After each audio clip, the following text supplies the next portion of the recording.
Welcome back to the IBFP. Here's your host, Foxy New.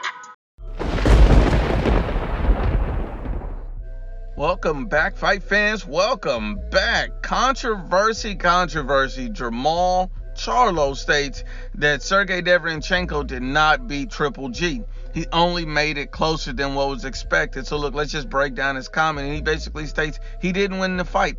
I mean, he definitely made it a lot closer than people probably expected. I don't think people knew that Sergey's style. They haven't seen him as much as they seen Golovkin. But like I said, the fight played out. It was a lot closer than people expected it to be. But he didn't win the fight. And that's an interesting take on it for a couple of reasons. Whether Sergey Derevyanchenko won or lost the Triple G fight, what difference does that make with your fight? Sergey Derevyanchenko is still an animal. He's still a beast, and he's still a problem. Yes, the Triple G fight was a very close fight, and it could have went either way. They gave the fight to Golovkin, but most people, I believe at this point, truly believe Sergey Derevyanchenko beat Triple G. They believe he put together a better performance and didn't get the victory because he isn't the bigger name. So no matter who you had winning the fight, at the end of the day, he gave a top guy a hell of a fight. And that's a lot more than Jermall Charlo has ever done. I mean, his best wins are against guys like Julian Williams, who's always getting knocked out, against another guy, like Austin Trout, who was well past his best. So who has he really beat?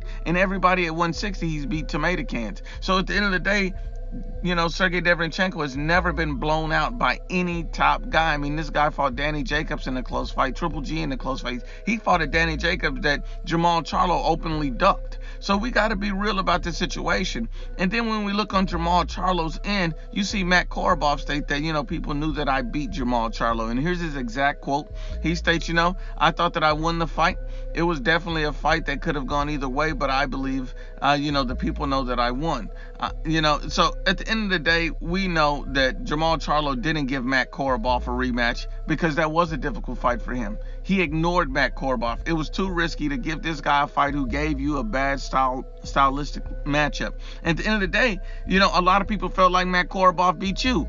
So what's the point? So even if Triple G did beat Sergey Derevyanchenko, what about, Matt Korobov beating you? Your skill set was exposed, your boxing ability was exposed, and his power was exposed against guys like Brandon Adams and Matt Korobov. You're supposed to get these guys out of there. These guys are not supposed to be elite in top-level competition. And, Brandon Adams was from 154 pounds. So whatever you think about, Sergey Derevyanchenko and his victory or his loss or whatever you believe it to be, it's not going to save you against him.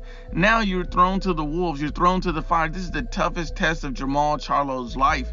This is going to be the test to show everybody how good or bad Jermall Charlo really is. But once again, unbiased as always, it's the IBFP.